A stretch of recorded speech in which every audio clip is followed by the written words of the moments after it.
fucking this host over here, dude. Good job. Don't worry Jason. about him. He sucks. Hey, man. Hey, man. Hey, man. Hey, man. Hey. Hi, man. All right. So usually, I don't know if you've listened to the show before, but it's just free flowing conversation type stuff.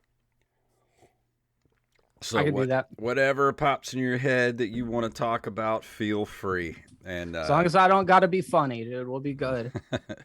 And you can curse, just don't say, don't no racial slurs or anything. No racial slurs. What about C words? Can I use C words? Yeah, you can use C words. Right, thank you. Which one's the C word? It's the only one that tends to offend people these days, Jacob. Kalamazoo. Are we streaming right now? Yeah, we're streaming. Cowabunga. All right. All right. Well, yeah. And Jacob, we do need to redo the Patreon thing at the beginning. We got to change someone's name on there, but we don't have to do that tonight. Oh. Yeah. Oh, I get. Okay, I know. Okay. Yeah. We got to do that. We don't have to do it tonight, but we have to do it before next week. Well, maybe we should do it one evening this week, and I can tack it on to Halloween show. Who'd y'all kill?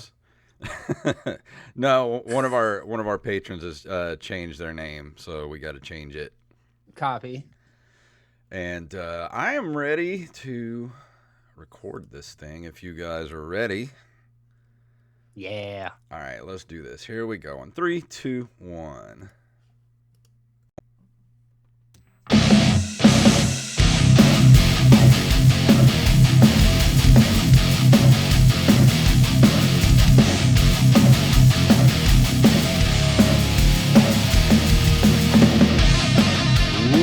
That music can only mean one thing. It is time for the Open Micers Podcast. My name is Jason Robbins.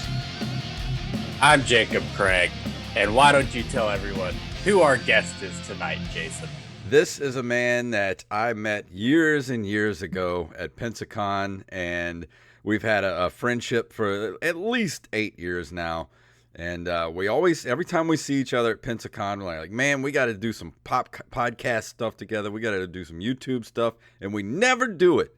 And I don't know why. But here we are, finally, on the Open Micers Podcast with my friend, the Pop Culture Nihilist himself, Mr. Jeremy Branch. Jason, Jacob, pleasure to have me here, guys. It's about freaking time. So you actually, I wanted to go ahead and dive into your new YouTube channel that you just launched not too long ago. You're a synthwave musician now, and what got you into the synthwave? And tell everybody what the channel is too. So it's called Lucid Memory. I started it approximately 4-5 weeks ago. Like it's a relatively new thing, and as somebody who grew up really in the 90s, I'm a certain age where I was a child up until the end of the 80s, but I have these really specific and probably abstract and probably unrealistic ideas about what the 1980s was, right? How close in age are we? I'm 45 now. I'm 40 as of September 28th. So you're not far behind me. No. And I figured if anybody would appreciate this stuff, that you would probably be into it. I also know that you, like myself, you're a musician. I think you play drums. Yes. Yeah. And also, nobody knows this about me, but I love synthwave. Like it's all right. It's one of my favorite types of music just to chill out and listen to. Like I have various playlists that I have saved on my YouTube, on my Spotify, and I just like to chill out listening to synthwave because I'm a fan of John Carpenter, and I don't know the beginnings of synthwave, but to me, John Carpenter is the godfather of synthwave. Yeah, that's a really good point, Jason. You know what's funny about synthwave is what a lot of people say is that, and I say a lot of people, what Wikipedia says is that synthwave was popularized by Grand Theft Auto Vice City. There was, Really? you've played Vice City, you know that game, right? Yeah, I have. I mean, I don't remember listening to Synthwave in that game though. I mean, I imagine it was one of the radio stations you could listen to. It was, and it would, it had the Miami 1980s aesthetic to it, the Yeah. palm trees, like all of the aesthetic aspect of synthwave, which is actually a pretty significant part of the music genre. Like, I know that like leather studded jackets, they're like synonymous with punk rock or Hmm. 80s hair metal, right? You got to have the fucking big crazy hair. Like every different subgenre of music has a aesthetic attached to it, but like another, and I don't know if you've ever heard this before, another thing that they refer to synthwave as is outrun, which dates back to the 1986 arcade racing Hmm. game.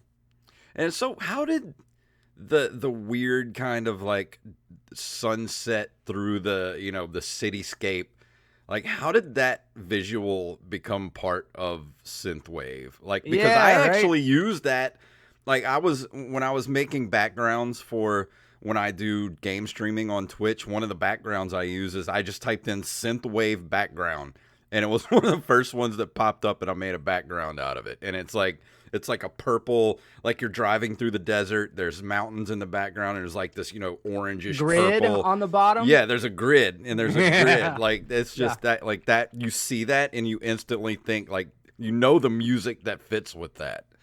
So, as a 45-year-old, help me out, Jason. Like you nailed it. John Carpenter, right on. Was there actually synthwave music in the 1980s? Like where Well, does this 80s sound come from? well, you go back and listen to his soundtracks. I mean, even back to the original Halloween with his use of synthesizers, because they started having like the Moog synthesizers and what was the one big synthesizer they used in the 80s that they used for everything? Um, I don't know. I just saw a YouTube video about it not too long ago where all these like those 80s sounds, like drum sounds and Was it a Roland? it was a Roland, yeah. And Mm-hmm. I don't remember what model it was, but it was very like a lot of musicians, pianists and stuff could manipulate it. Could manipulate like Pianist. they could like work with the within the electronics of it, like the MIDI system, and create new sounds. And they were constantly creating new sounds from this synthesizer, and it's still used to this day by people who are really synthwave musicians and stuff. But and I forgot where I was going with that. Carpenter. Carpenter. But yeah, Carpenter, uh, Vangelis. Vangelis. Yeah, like yeah, you go back and listen to the Blade Runner soundtrack, like all that stuff. It doesn't quite sound exactly what synthwave is today, but that is the beginning of it. Because like the four on the floor is the quintessential drum beat for synthesizer. Everything is Hmm. boom, tap. And that wasn't a thing in these scores in particular that we're talking about, but I do really feel like that was some of the inception of it. Jacob, how is any of this stuff hitting you, man? Do you have any like experience with synthwave? No, none at all. I'm not entirely sure what a synthesizer is, to be honest with you. It's a keyboard with some wires. Well, when Oh, I so think it's of a keyboard. Understood. here's something you might know, Jacob. Like when I think of Okay. synthwave, like one of the songs that instantly comes to mind is Jake the Snake Roberts theme music that he comes out to. It's called Snake Bit. Nice. That song Hell just says synthwave to me. I fuck with Jake the Snake. That's what I nicknamed my wiener. That actually checks out. That was my Checks out. that was my grandpa's nickname for me when I was a kid. Yeah. Me and your wiener Weird. had the same nickname. Awesome. Hell yeah, dude. You All right. kind of look like my wiener. Yeah. a little bit. Anyways, have you guys heard the song "The Night Begins to Shine" from Teen Titans Go? That's synthwave, dude. That's hell yeah, dude. I fucked with that hard. It's a good song. I have like every version on my Spotify playlist from like CeeLo Green to Fall Out Boy. What? Yeah, dude. Because they did a crossover where they were like, we're gonna bring CeeLo Green and Fall Out Boy and people into this universe, and then they did cover songs of The Night Begins to Shine.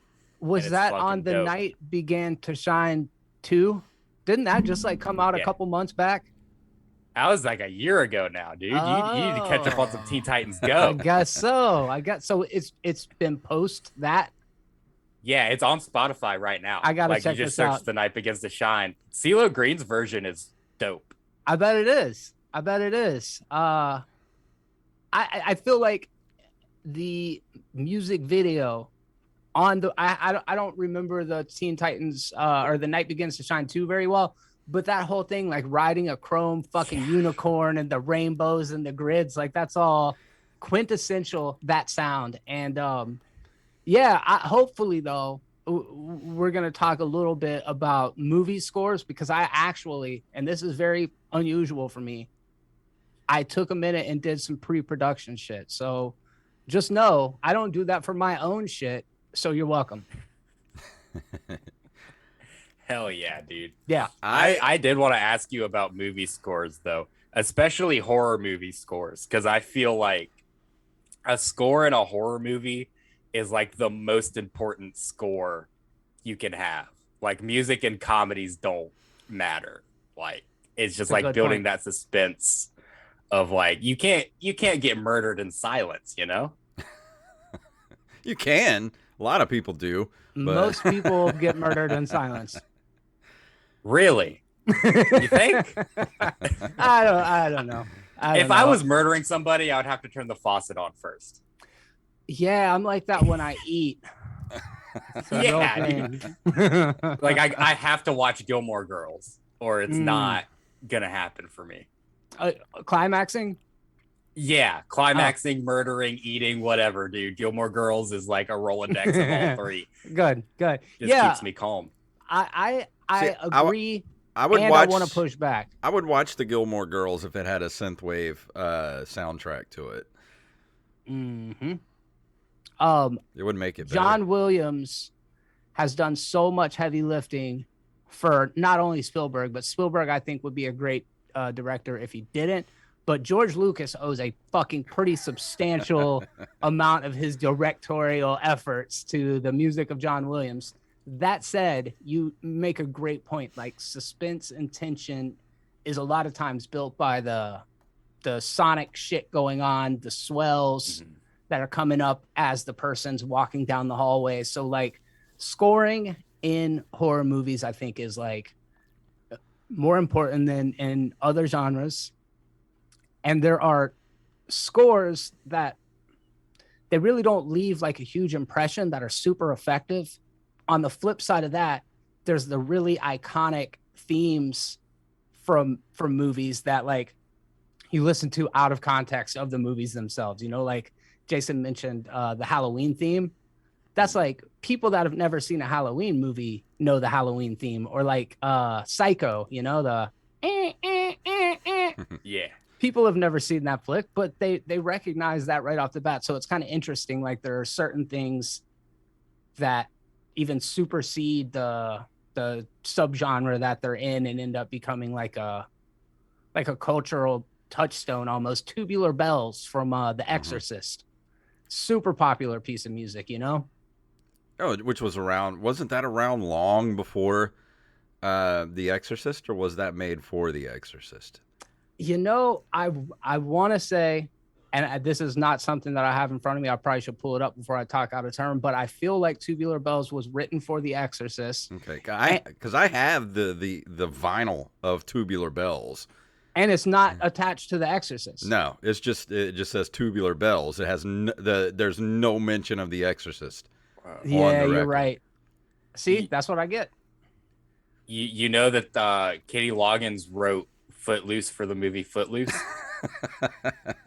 Yeah, but that's the power of that movie too, The Exorcist, because when you hear Tubular Bells, you instantly connect it with that movie. So that would be why, you know, people would think that it was made for that movie because it fits it so perfectly.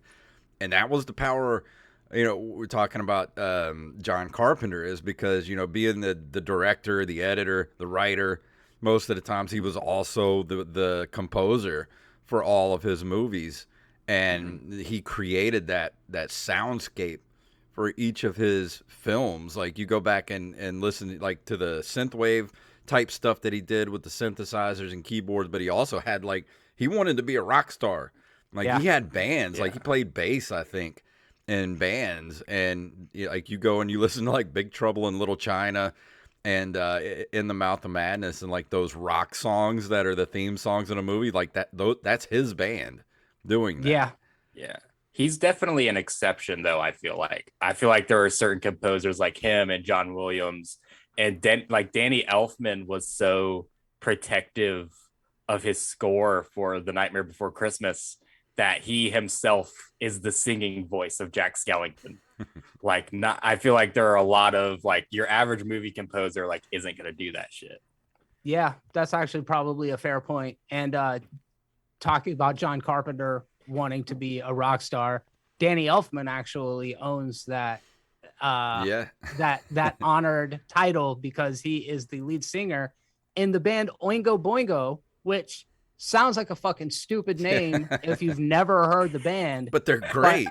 They're so absolutely. good. You know, I mean, they did the Dead theme Man's song. Party. They did the theme song for Weird Science. You know, like, it's just. Oh, hell yeah! I didn't realize that. Yeah. Danny Elfman was in Oingo Boingo.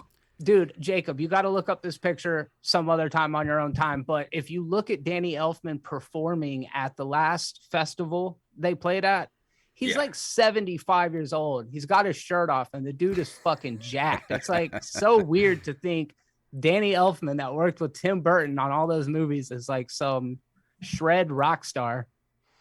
Yeah, I don't really have time to question my sexuality right now, so I'll do that later. Okay.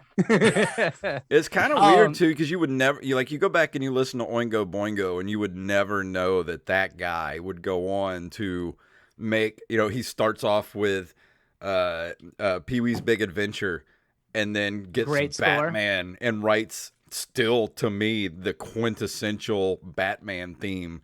Like, you hear the theme, and it sticks with you. And that's what Danny Elfman was so good at. Like The Simpsons, like everything he's ever written just sticks in your head. Yep. What do you think about people using existing songs as like a theme instead of composing it? Because like the new Batman's theme is fucking Nirvana. Like, that's kind of lame.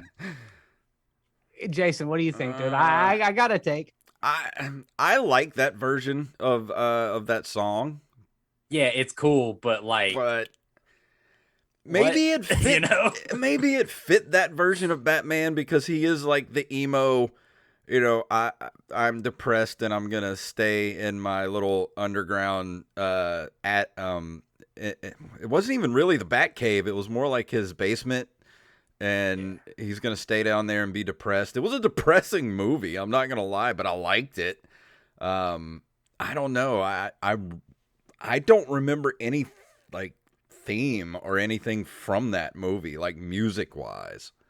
Yeah, the only thing people remember is the Nirvana theme song. I think the score is fantastic for that movie, but I've seen it a handful of times. It is super fucking depressing. It is also my favorite Batman movie. However, there will never be another superhero score that gets close to Danny Elfman's Batman theme. That is just phenomenal shit. But I feel like you can look at it two different ways. It's kind of shorthand to create an emotional connection between the audience and the movie, right? Like, I grew up loving Nirvana, so I hear a Nirvana song, it's going to evoke some sort of emotion. You know, the performance of that song on Nirvana Unplugged in New York is just like one of the most amazing versions of that song that you'll hear. But on the flip side of that, you've got movies like American Psycho, where Huey Lewis and the News are baked into the narrative of the story. True. So when the murder happens is it Hip to Be Square, like whatever song that it is, when he kills Jared Leto's character, like that's fun. So I think there's like there's different ways you can go about it. But for me, like running down the hill, running up that hill. that's fucking fantastic, dude. That's like Yeah. the song from Stranger Things now, even though Stranger Things has a amazing synthwave title song, very akin to something that John Carpenter would have done. Oh yeah, That's I mean true. they definitely pulled.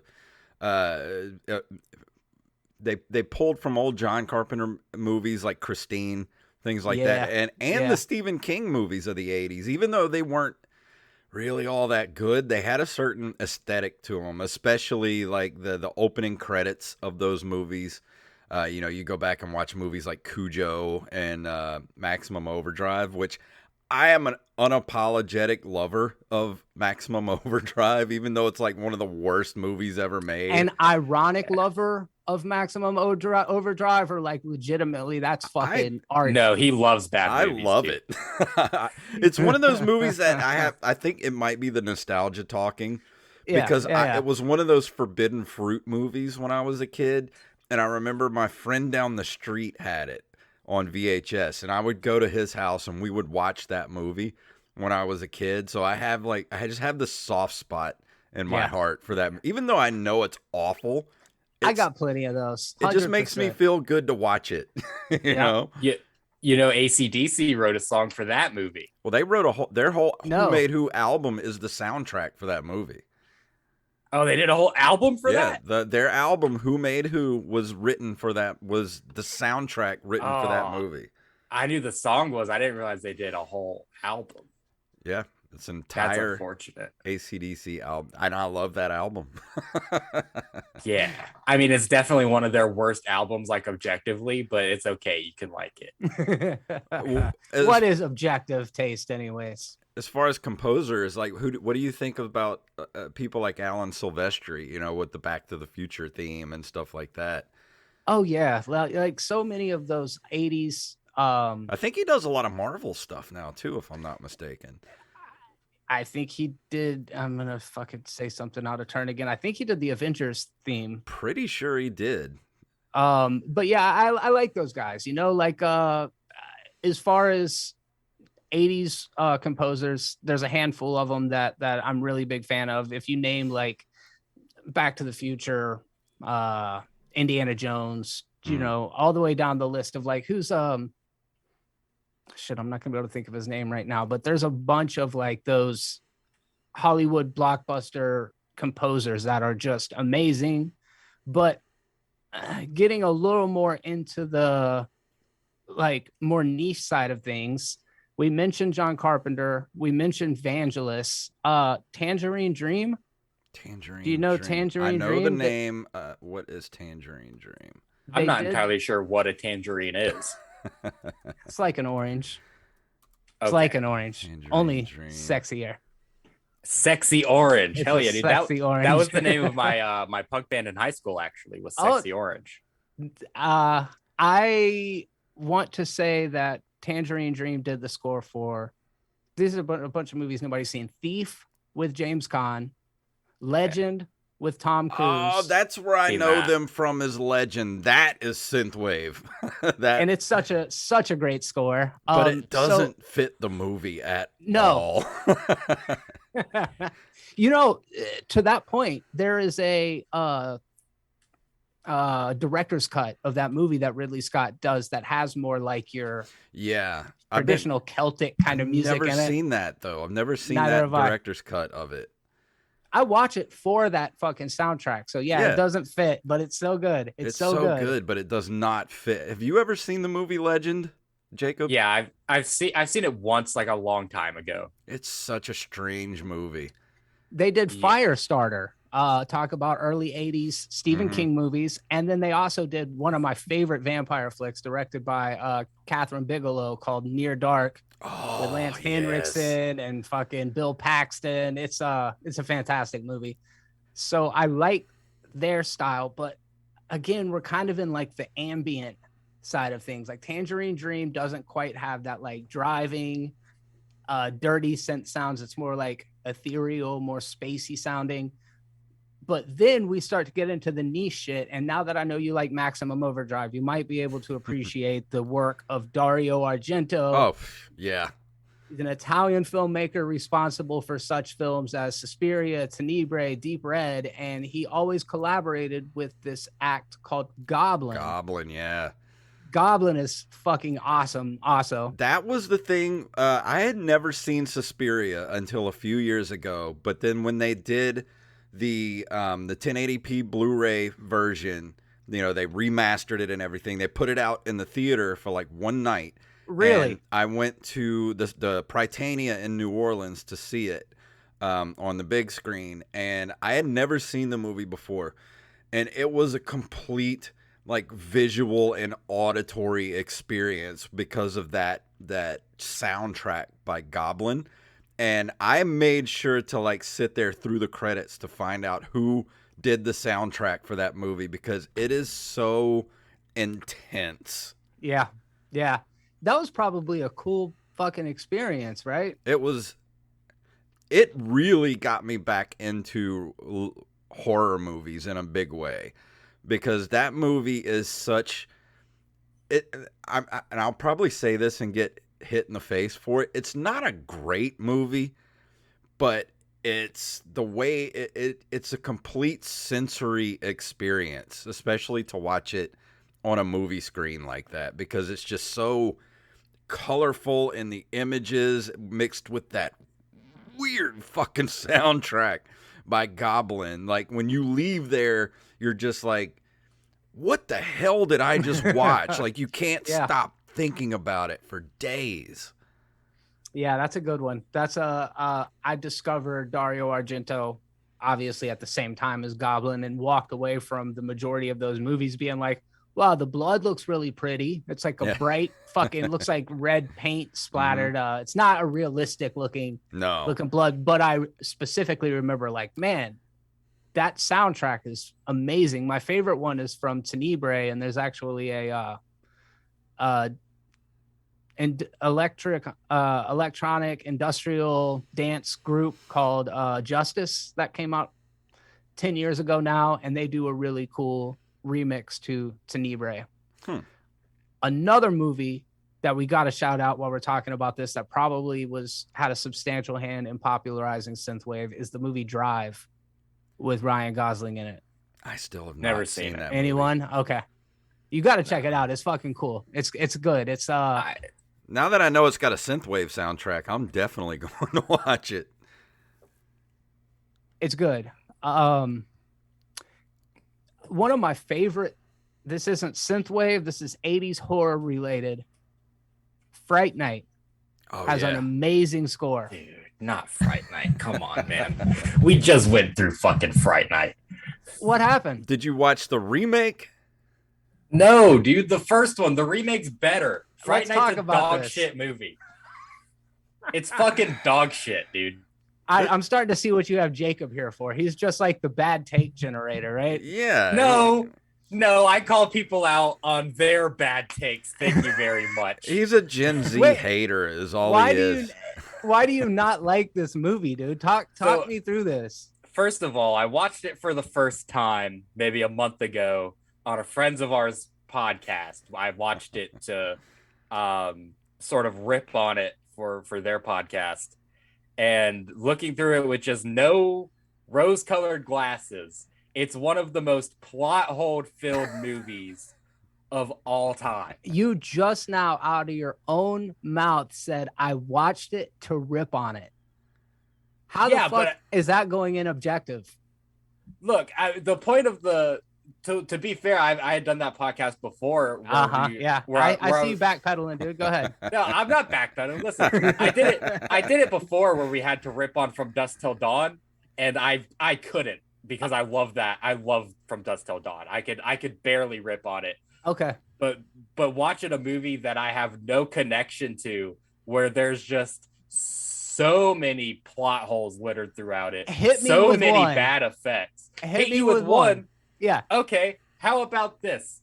So when he has the kid in his room just by himself, right? He's totally vamping out. He's like, I'm a vampire and I'm going to fucking kill you. and then his mom yells, "Hey, is everything okay?" And he leaves because he doesn't want to get caught by his mom, right? And have to kill multiple people. Yeah. He locked his mom in the room.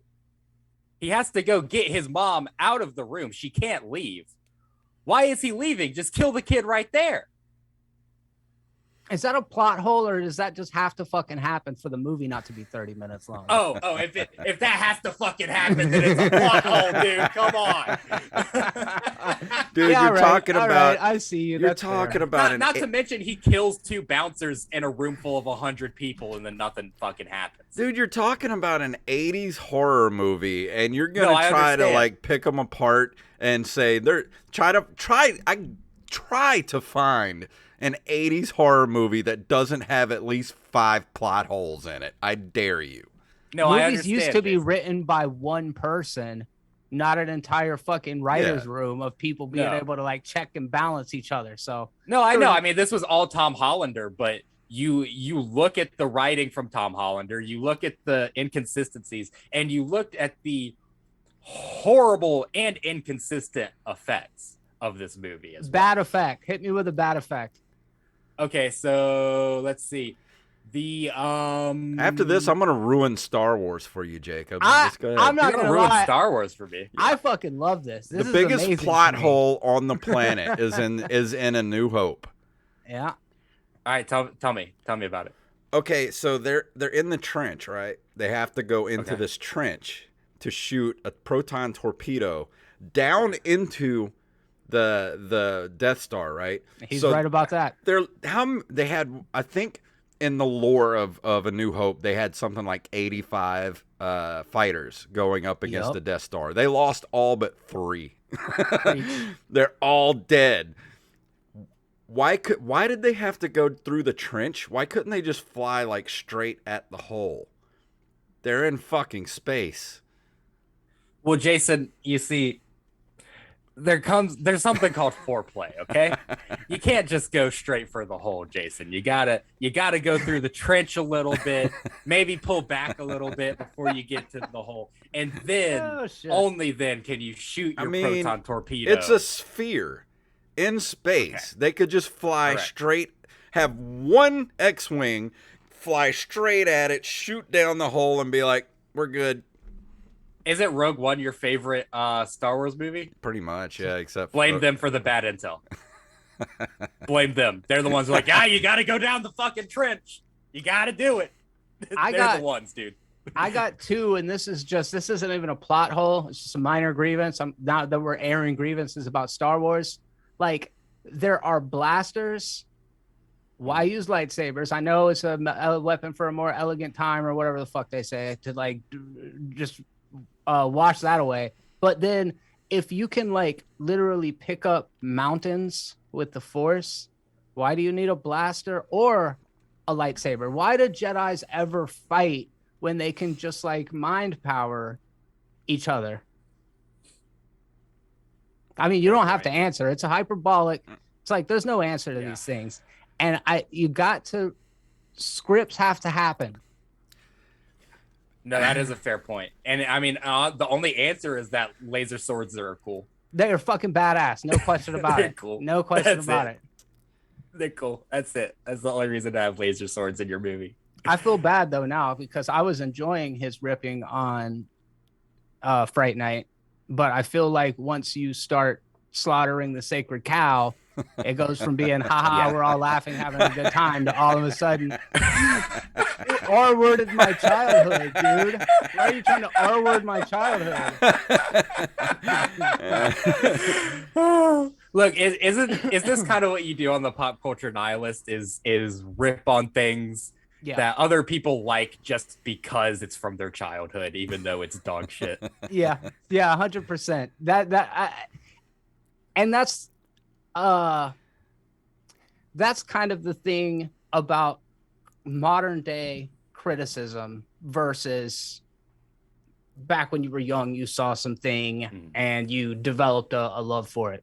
In the case of Maximum Overdrive, that's obviously an extreme, like, who likes Maximum Overdrive? But nobody. Nobody likes that movie but me. I actually don't hate Maximum Overdrive, to be fair. It's a fun watch, and it's also Stephen King's directorial debut. It's what got him blacklisted from ever. You know why directing a that movie. movie's so bad? Because he did about 20 pounds of coke Yeah. while doing that movie. 100%, 100%. But like, we don't. People are so quick to assess current content from their cynical adult eyes, where, Jacob, to your point, you don't have like a sentimental connection to these things. You're watching them for the first time. But when people are like, the new Star Wars movies suck, the classic Star Wars movies are the best, it's like, I mean, are they? Can you really be objective and say, I was a 6-year-old when I saw the Star Wars movie in the theater and it was perfect, and now Star Wars is made for kids? It's like, no, it was all, you were just a kid. And I feel like the new Star Wars movies are good. I think that's what I'm trying to say. Disney Star Wars movies are all right, except for Solo and Rise of Skywalker. And I didn't really care for the Book of Boba Fett. And I thought Obi-Wan was a little bit undercooked. They're all good, except they're all bad. Well, I'm one of the few people on the planet that actually like The Last Jedi, because I'm with you, man. I like it when they dare to do something different. That's why I like the new Andor series, because it's been a slow build, and it shows me things in the Star Wars universe that you don't normally get to see. I love it. It's cool, and I like. There's only been like 3 stormtroopers in the whole thing. There hasn't been a lightsaber this entire time, and I love it. Right.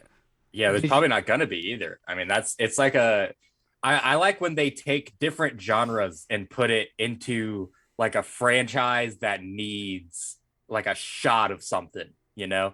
I mean, they just took the spy espionage like genre and is like, all right, let's put this in a Star Wars setting with a character that people already know. I think they're starting to do that because they understand that's what made the Marvel movies so good, because Marvel didn't make superhero movies. They made genre movies that just so happen to have a superhero in it. Like, you look at Captain America Winter Soldier, that's a 1970s spy thriller, like those type of movies. And now they're doing that with Star Wars. Like, Andor is it's kind of like a spy thriller, and when you really look at it, and I'm really hope that they kind of take this direction, because I love The Mandalorian. The Mandalorian to me has been perfect so far.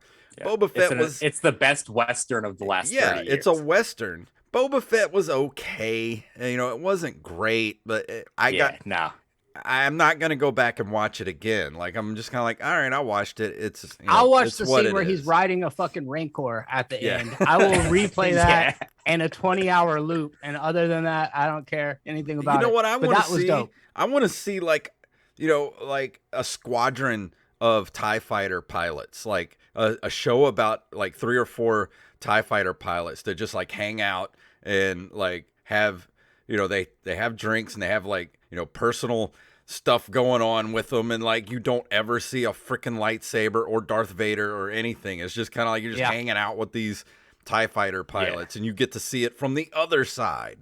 You don't have to see it from they the wouldn't rebels. live long enough. They wouldn't live long enough to be able to That's do a that. fair point. Give me a 3-camera show in Mos Eisley, like Cheers. Yes. With the band that plays audience, there. Yes, everything like old 80s TV show, theme song, all of that. That's what I would be into. Hammerhead. Jabba! That's what I was going to say. Hammerhead walks in. They're like, Hammerhead! Whoa! I would watch the hell out of that, actually. That's a good idea. Make it a comedy with like a canned laugh track to it. Yeah. So you were talking about liking ballsy movies and franchises. I think The Last Jedi is like one of the go-to examples of like, hey, I just now went to the movie theater to see this follow-up to The Force Awakens. Luke Skywalker's going to be in it. I have these very specific markers that this movie must hit for it to be a successful Star Wars movie, especially on the heels of The Force Awakens, which was great and also pretty derivative. So people kind of thought they knew where we were headed. The Last Jedi subverts all of that there was a massive backlash to it. Meanwhile, I'm sitting here in the theater, similar to what it sounds like you were like, Jason, where I'm like, this is cool, man. Yeah. He doesn't care what we want him to do. He's just doing the thing that he wants to do. And I love that. So I hate that about the Star Wars fandom, because The Force Awakens is basically beat for beat A New Hope. And it was great. Like, and everybody loved it, but the entire fan base is like, well, we wanted something different. And No, they don't. they gave it to you and you hated it. Like, what do you want? Well, to be fair, I mean, they gave it to us badly. I'm shutting you. Like, you're removed from this call. Look, hey, answer me this. Why was Yoda both a puppet and CGI? If you could just answer me that, then I'll be fucking fine, dude. Why do you have to be both of them? Well, maybe they had to do reshoots and he wasn't available. Yeah, he's right. That's right, dude. They have to get with his publicist. My bad, dude. I don't know. It was like the Christopher Plummer thing. He was going through some Me Too movement stuff. And then they had to replace him with Christopher Plummer midway through. Yeah. That's why we never saw Yaddle after episode 1, because she got groped by Yoda and then she quit. Not a lot of people That's why talk they had to about fire that. the puppet. Yeah. They had to fire the puppet. Yeah. Halloween Ends. Did you see it? Yes. We're talking about Carpenter. We're talking about subverting expectations. What did you think of the Michael Myers movie? I liked it, but it's not my favorite. It's just kind of, to me, it just sat kind of mediocre. There wasn't really anything special about it. I haven't seen it, so okay. I will reserve judgment, but I don't think I'm going to see it because Halloween Kills was like one of the worst movies I've ever seen. It was dog shit, but it's not the worst of the Halloween movies. Right, Halloween 3 is. You correct. shut your mouth. That upsets me deeply. I drove to Memphis, Tennessee over the summer to go watch Joe Bob Briggs do The Last Drive-In live and screened it with Tommy Wallace, who is the filmmaker. God, I wanted to go to that so bad. It was amazing. Halloween 3, for whatever it isn't, I like the fact that it is its own thing. And that's what I feel like about Halloween Ends, is it's like, it's not the best Halloween movie. You got 78, you got 2018, and then like, what else do you really got? Halloween 2 is pretty good. I like the ending of 4 with Jamie. But Halloween Ends is that same thing where there's certain metrics that you have to hit, certain goalposts. And if you do A, B, and C, then you've made the 20th fucking Halloween movie or whatever. The filmmakers decided, like, we're not going to do that. We're going to kind of Halloween 3 this thing and like keep the themes intact, but do a totally different story. And I don't think it's succeeded perfectly, but I'm putting it in the top half of the Halloween movies, certainly not the bottom half. Yeah, I mean, that's not hard to do when there's been like 15 of them and 13 of them were really bad. It's correct. Yeah. And that's the thing. I mean, you can only do so much with an antagonist that doesn't speak and is just a mindless killing machine. Like, what really can you do to stretch out a 2-hour final act? Bring in Busta Rhymes to fist fight him. That's what you do, Jason. You make him fist fight Busta Rhymes. True. That will definitely it will leave a lasting impression. Let's say that. Don't know if it'll be a positive one, but people will remember. People will reference that shit on podcasts 20 years from now. Facts. Are you a fan at all of the original Universal Monsters, those movies? Yeah. So do you think that it I know they tried to do the big reboot a couple of years ago with The Mummy, and it failed miserably because they were going to try to do like the big Universal Monsters, almost like the Marvel Cinematic Universe. Do you think it's possible for them to even like do that these days? I would love to see it, but I don't know. It's like, why you got to franchise everything, dude? Just make the movies. Universal was the first Marvel in Yeah. many ways. You know, there's a Frankenstein meets the Wolfman, Abbott and Yeah, Costello. for Well, you sure. could do that Dracula, these days. da You da could da da have da. like Jay and Silent Bob meet the Mummy. Like that would be awesome. That would be a movie. That would definitely be a movie. I don't know, Jason. I don't know. I feel like on one hand, they're gonna try to franchise it, like what Jacob was just now saying. They're gonna want to make $100 million movies that all cross. Well, they did want to do this, and they tried it multiple times, and they failed miserably. I think that we're past that. The Invisible Man that just now came out, I thought was really good. The one with Elizabeth Moss in it. It's a Yeah. Blumhouse movie. It probably cost 40-50 million dollars to make it. It did really well at the box office. But how do you introduce that character to something supernatural? You don't, you know. So I kind of like the premise that Jacob just said of like, just make a good movie and then make another good movie, and then later on, if the audience is like, we really want to see those things together, then you go back and try to reconfigure it and retcon some shit so that it works out together, like Godzilla versus Kong or something. Like that was willed into existence by the audiences back in 62 or whenever the original 72, whenever the original one came out. But I feel like if the audience wills it, then they will find a way. Like Jason and Freddy, right? That movie was supposed to come out for 20 years. They finally got around to doing it. And You know, there was really a Freddy versus Jason versus Ash movie that had been in development for years and never got made. that could work. That would have been great. Like I mean, even though, you know, Bruce Campbell's an old man now, I would still love to see him take on Freddy and Jason as Ash. I mean, he would get his ass clapped for sure by either of them. But yeah. Yeah. Old men. As I look back at so many of my heroes, Yeah. I start to realize we're all getting old, man. I'm an old man. Fuck. Yeah, dude. William Shatner's in his 90s. Yeah. It's pretty weird, huh? Dead. 100. Yeah. Tony Todd. But yeah, it's wild. I like Robert Englund. He could never come back as Freddy. Well, he probably wouldn't need makeup now. Yeah, he just shows up first day, and they're like, "We need to put makeup on you to look better." Like, fuck, dude. Robert Englund has left the chat. He's like, single tear runs down his face. Fuck them. Yeah, I don't know. I because after Monsters Anonymous, I actually started to write a script about the monsters from Monsters Anonymous teaming together in an Avengers style big ass movie where they have to team up to stop the devil from bringing about Armageddon.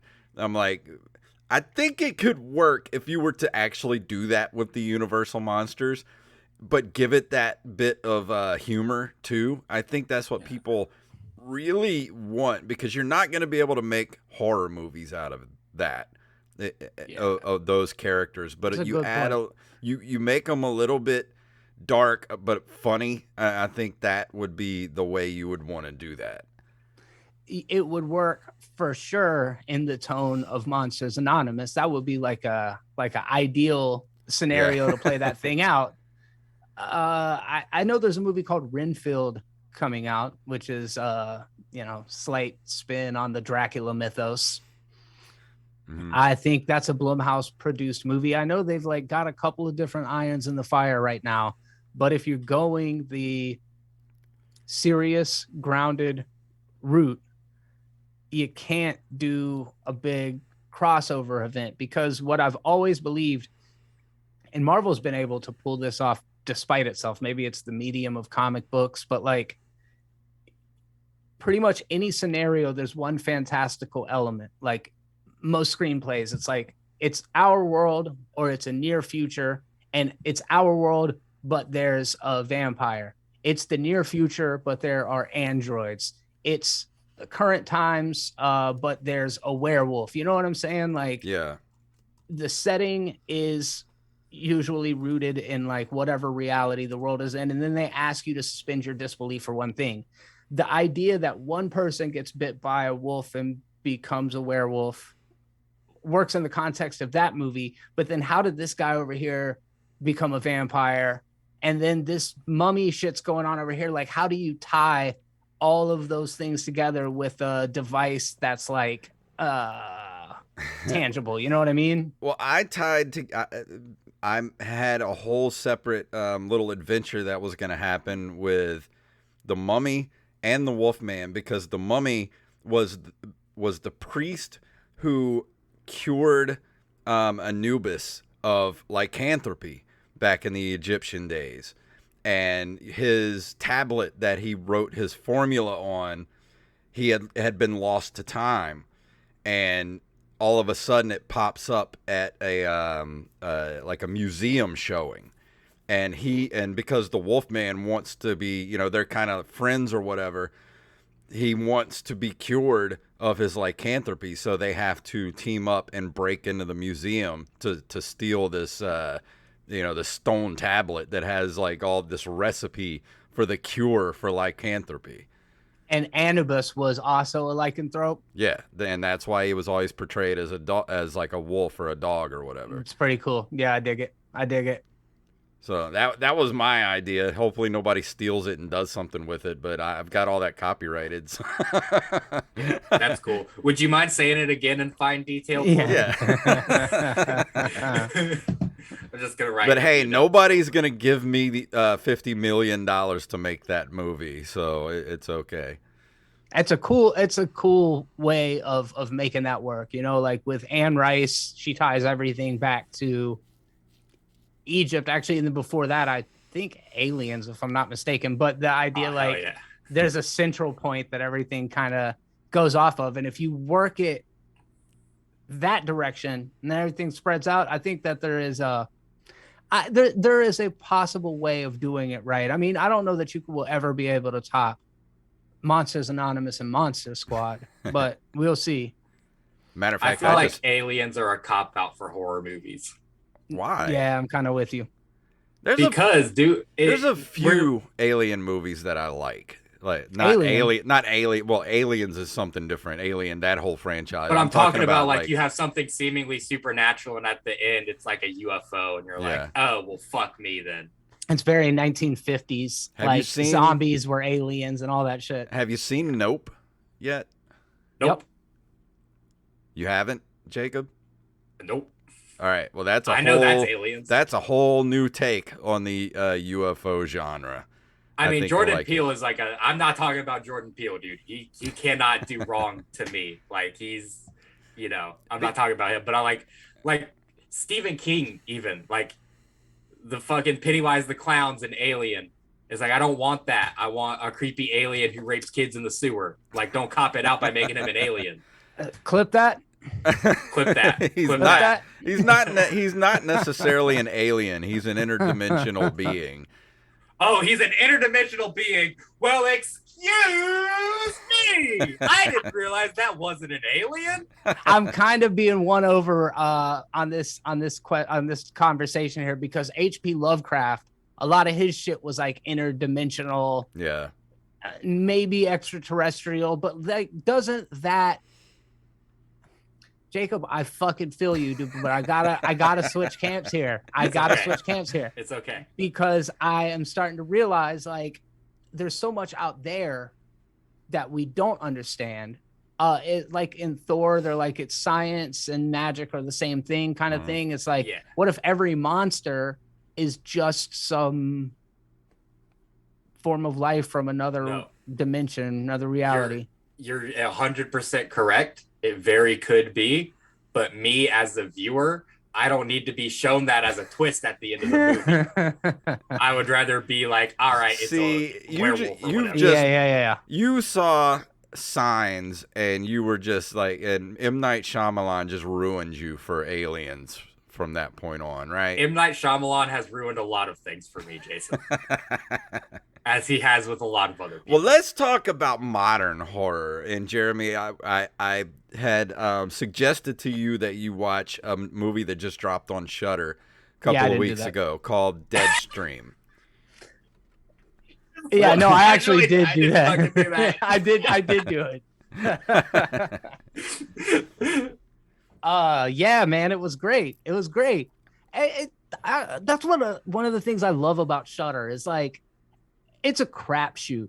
Yeah. You put on a movie on Shudder, you might get Deadstream, or you might get some other movie that's Prom not Night 4. not as good. Yeah. And they vary in quality, but Deadstream was a nice little surprise. I think you sold it to me as having some very Evil Dead 2 vibes. Mm-hmm. I think that's 100% right on. I almost feel like the elevator pitch was like, what if the Blair Witch Project, but Evil Dead 2? Mm-hmm. You know, I feel like the people that made that movie were such huge fans of Sam Raimi, and exactly like you said, they were fans of Sam Raimi and the Blair Witch Project, and they said, how do we make a modern movie mixing those two things together? And Deadstream is exactly what that is. It's super low budget. You can tell with some of the makeup, but again, that really does harken back to the spirit of what Sam Raimi was doing. I think with it's his meant to be 2 that movies. way. Yes, yeah. And they've actually, the 2 filmmakers responsible for Deadstream have a segment. It's the final segment on VHS 99. Really? Which I'm going to be watching in the next couple of days. Me too. And it's supposedly the standout of the anthology, which, VHS has been, it's been spotty to say the least, but there's always 1 or 2 that are worth checking it out.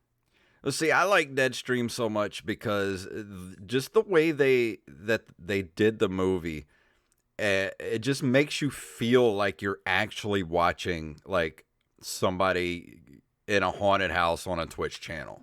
Yeah. Side note, shouldn't the sequel to VHS be called DVD? Just me. I'm just gonna sit on that. Just let that wash over us. That's the worst joke you've ever had on this show. I have to admit. Jason, here's the thing. No, it's not. I've had way worse jokes, Bubba. You mentioned what was it? Earlier you were talking about The Night Begins to Shine on Teen Titans. There's a internet movie that came out a couple years back called Kung Fury. Kung Fury.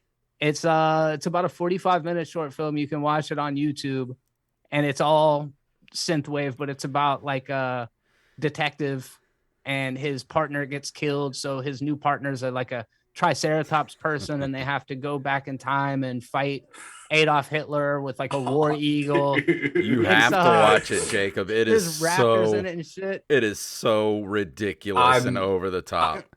I'm so into this, and also Kong Fury sounds like something that Donald Trump would call COVID-19.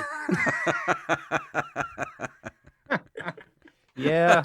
Got him back. Got him back. All right. No, I'm into that. I'm into stuff that's so ridiculous where like I don't have to think about why it sucks, because there's just so much ridiculousness happening. Like I don't know if you've ever seen the show Axe Cop. So this was I read the comics. Really I never saw the show. Yeah, so there's the creator of Axe Cop created Axe Cop because like his 5-year-old daughter or son or whatever. No, it was his 5-year-old nephew started writing a comic called Axe Cop, and his uncle was a comic book artist, so he started making actual comic books with the writings of this his little 5-year-old nephew of Axe Cop. Yeah, that's and they put like they produced like shorts kind of Axe Cop on Fox and put it in prime time at like 8 or 9 o'clock. And yeah, dude, Axe Cop it's literally just a cop with an axe, and it's so fucking ridiculous that it's hilarious and very like you could put some synthwave over Axe Cop. That's in the same ballpark as Kung Fury, so you need to go watch that, Jacob. I think you'll really like it because it is so weird and over the top.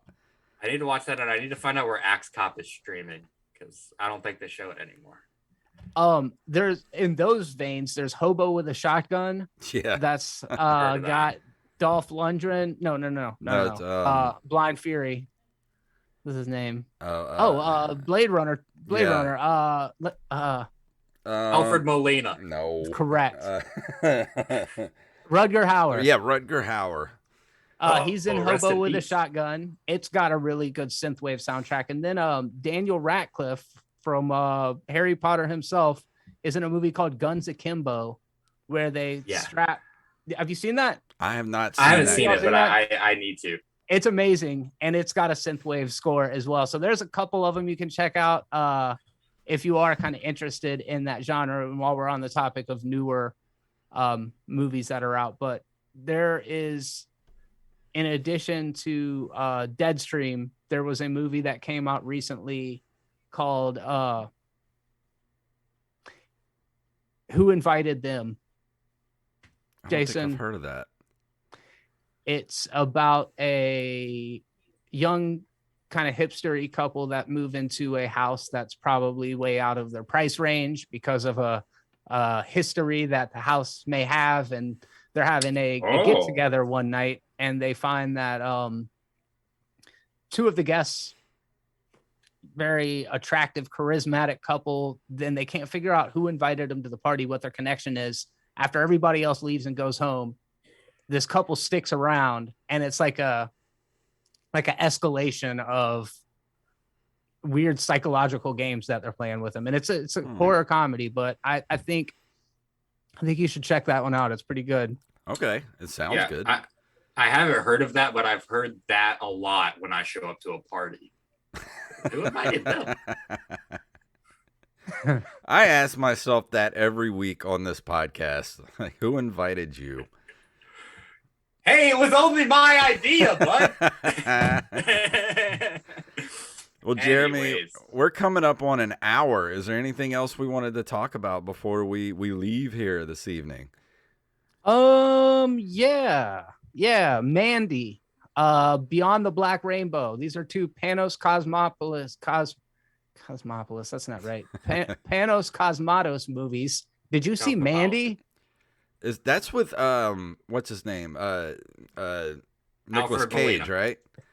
Alfred Molina, correct. No, it's Nicolas Cage. Yeah, I haven't seen that, but I've heard great things about it. It's so awesome. And then the same director did Beyond the Black Rainbow, and both of these movies are like a fever dream of a 1980s movie that you found on VHS and you watched it one night when you had a super fucking high fever, and then you forgot about it for 20 years, and then it like kind of comes into your brain one time and you're like, what was that? And you can't find it. It's those two movies. Highly recommend checking them out. I heard Pig is really good too with Nicolas Cage. I haven't seen that one yet either. I've heard both that it's the best movie ever and like the biggest waste of time. So amazing. I definitely need to watch it. Well, that's why I love Nicolas Cage so much, because like it doesn't matter what kind of movie he's in. That dude swings for the fences every single time. Real quick, have either of you guys seen Willy's Wonderland? I was just about to say that. I love that movie. I do too. I was so off put by him not speaking a single goddamn word. And he like loves soda. Yeah. I don't know. Dude, he has a timer on his watch that goes off where he has to go drink a soda and play ping pong. And it seems like this like sexual, like satanic ritual he has to do to be a badass. Dude, there is so much like online people, like online backstory about him, like that people talk about, like he's some, like we want a sequel to like go into his backstory of like who he is or whatever, and like people are saying things like he's an angel, or he's like a fallen angel, or he's like like ex-military, but he can see, like he's like a medium where he can see like weird shit happening. I choose to believe that he was a guy who was at the wrong place at the wrong time and loved soda and fucking pinball and just happened to be able to kill animatronic Chuck E. Cheese's. Those animatronic Chuck E. Cheeses were the ones at the wrong place at the wrong time. Yeah. You know what I'm Yeah. saying? Hell yeah. How did they not get sued by Five Nights at Freddy's? Because it's basically True. Five Nights at Freddy's the movie. Yeah. it Rock is. of Fire Explosion would have something to say about that. Yeah. Showbiz. Jacob doesn't know what Rock of Fire Explosion is. No. How would he? He never got to experience Showbiz Pizza, man. Dude, it was the greatest show on earth back in the 80s when we were kids. Dude, I don't know what the fuck you're talking about. Dude, bro. go on YouTube and just look up Rock of Fire Explosion, and that'll Is tell it you a everything. TV show? Is it a place? What are you No, talking? it's What is it? animatronic animals that like sing and dance, and there's like a big gorilla that plays piano. Okay. It was like Chuck E. Cheese, but it was until he got Me Too'd, actually made some inappropriate advances at the mouse that played the tambourine in the band. yeah. Oh, nice. Bad story, really. It eventually got bought out by a Chuck E. Cheese back in the 80s. And there's actually a guy in Mississippi, and me and my buddy Mike are going up there pretty soon. But he actually has a working, he built this basically a Showbiz Pizza that he runs, and he has a working Rock of Fire Explosion in this place. What? Yeah. How did you just reach out to him? Well, no, it's been a known thing. There was a documentary about it not too long ago. The Rock of Fire, Yeah, he's got a complete working Rock of Fire Explosion. and it's not like a private thing. Like you can go there. You can book time to go there and like eat pizza and watch Let's Rock of go, Fire dude. Explosion. It's freaking awesome. That's amazing. Yeah, man, that's amazing. He let me look it up. He just tagged me in something with it today. Your friend or the guy? No, my friend, right. Mike Dixon, who has been on the show. Mike Dix. He let's see, by appointment only. It's called Smitty's Super Service. It says they just put up a post today that says, "Thanks for stopping. Smitty's is open by appointment only. Please contact Billy Bob at smittysuperservice.com." Everything about that is hitting for me. Billy Bob at Schmitty's. Yeah, go to find it's called Smitty's Super Service on Facebook. And Yeah, let me tell you, dude, if you get kidnapped by the animatronics in that place, call me up, dude. I'll come get you, bro. I'll get you out. It's actually listed as a museum, and you can book time to go there. And he's got pictures of Rock of Fire Explosion, and I think he has pizza that you can order there and eat, and it's awesome. I want to go. Yeah, And I don't know. I don't want to schedule my own time to get murdered. It's just better not knowing when Where the day of your death happens. Yeah, it's yeah. in Sandy Hook, Mississippi. I have no Sandy idea. Hook, Mississippi, Too dude. soon, No, dude, too everything about soon. it's wrong, Jason. No. Dude. Oh boy. That doesn't bode well. Anyways, Jeremy, is there anything else that you want to discuss before we leave the people tonight? No, I think I pressed it. I got a good 5 more minutes out of y'all, and it was a pleasure Awesome. being on the show. Really glad to do it. Hopefully we'll be able to reconnect and do this again sometime. Absolutely. Check out the Pop Culture Nihilist on YouTube. This is where I do my 30-minute plug session. Check out the Pop Culture Nihilist on YouTube. Check out Lucid Memory on YouTube. Actually, if you're enjoying the conversation that we're having tonight, check out Lucid Memory. It really is dedicated to the feeling that you get thinking back to the 1980s. I'm gonna tell you the truth. I went to the skating ring a couple weeks ago because I used to love the skating ring when I was a kid. It turns out there's nothing there. Like the skating ring, it has no like magical. It's the memories of the skating ring. That's the thing that's powerful. And that's what Lucid Memory is really about. It's more about capturing the memories of the feelings. Because I know people are like, dude, there's barcades, right? It's like, yeah, I've been to barcades and they're great, but it's not the same as the feeling I get of thinking back to the arcade. So if you like nostalgia, retro music, synthwave, outrun, all that kind of stuff, check out Lucid Memory on YouTube. And your channel is live right now. I'm looking at it. It is. Do you keep it going 24 hours a day? It's a 24/7 stream. My friend Tyler Adams, who I got to give some love to, is the person that helped me build the arcade itself. It was a really intense project. I've never done any like 3D modeling before. So we built a retro arcade, and then my friend Colby Sullivan of Fan Out Crew is the person that hosts it and runs the 24/7 stream over at his place. So it's a collaborative effort, but mostly it's all me. That's awesome. So like, thanks, I guess, to those other guys. Yeah, that's how I would describe this podcast too. Yeah.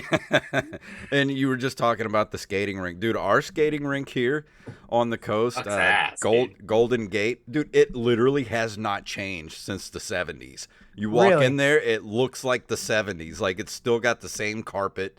There's still the same video games in there. And I want to go. Still the same racist owner. It's crazy, dude. Fucking crazy, bro. But Jeremy, thank you so much for coming on, man. It's been an absolute pleasure having you tonight. And, yeah, most definitely. Back at you, man. Jacob, anything you got to plug before we get out of here? Dude, you got to get in our Patreon right now, bro. Patreon.com/OM podcast. If you want the commentary tracks, if you want the bonus episodes, if you want to see me do stupid shit that has long-lasting effects on my body every single month, then you got to get in that Patreon. And guess what? You get every episode early. Like, you guys on Patreon are listening to this a whole 2 days before everyone else in the entire world gets to listen to this, dude. I don't know why you wouldn't do it. And also, coming up in November, we got some more famous comics for you guys. So if you're a comedy fan, stay tuned. Oh, and before we leave, our former guest, Ariel Elias, who was on the show a couple of weeks ago, just made her debut, big-time debut on Jimmy Kimmel. And you can go watch her set right now on YouTube. Go to the Jimmy Kimmel Live YouTube channel, and you will see her stand-up set. And we will have her back on the show sometime soon to talk about this whole ordeal that she went through. But yeah, dude, I'm so happy for her. Also, our former guest Neil Rubenstein just booked adjacent music festival in Atlantic City, New Jersey, with Blink-182 and Paramore as the headliners. He's going to be on that music festival. Well, see, we're the hit makers, man. So, Jeremy, you're about to careers, blow up, son. Let's go. We launch careers. Yeah, and if you want to email us, you can email us at openmicerspodcast@gmail.com, at openmicers on Twitter and Instagram, and it's patreon.com/OM podcast. For as little as $1 a month, you can watch Jacob get his belly button pierced for the rest of your life, and it's awesome because it's still infected. And we will see you guys next week.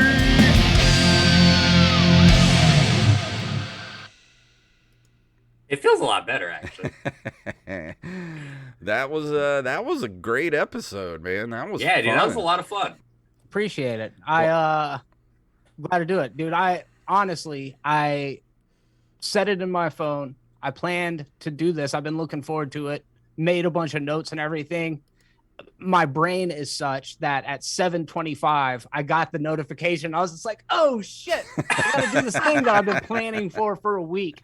It's like I never put it together. Don't feel bad. I do the same thing. Like, Jacob used to have to call me and wake me up because we used to do the show at 6:30 on what was it, Wednesdays? We used to do the show at like 6:30, something like that. Yeah. And he would have to call me at like 6:28 and be like, "Where are you at?" And I'm like, "Oh shit!" And I jump up out of bed. I'm ready.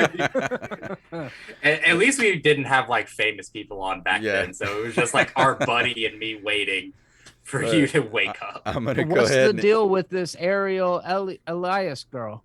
Oh, she got just went beer like thrown mad at her. viral. Yeah. She had beer thrown at her? Yeah, she got attacked on stage. Some dude threw a beer at her. At this Jimmy Kimmel thing? No. And we're still streaming, by the way, so I'll just let you know. Copy. But she was doing a stand-up set in New York, and some dude asked her if she voted for Biden. And she's like, well, I guess you can tell by my comedy I didn't vote for Trump or whatever. And like, it kind of escalated. You can see the video on Twitter. and some dude just threw a freaking beer at her, and it hit the wall and exploded. And so she picked it up and like chugged it, and somebody was taping this, and she uploaded it to Twitter, and it freaking blew the hell up. I'm looking at it right now. That's amazing. Good for her. Yeah, CNN reported on it. Fox. She was on Good Morning America. Yeah. Jimmy Kimmel Live. Like a week after she was podcast. on this show. Like a week after she was on this show, that happens. I'm like, damn. That's amazing. What a boss move to pick that thing up and drink it too. That's why it went so viral, because she had the perfect response for like getting a beer thrown at you. But I'm going to go ahead and end the stream. Let's say goodbye to everybody that's watching or watched on Twitch and is going to watch on YouTube. We will see you guys next week.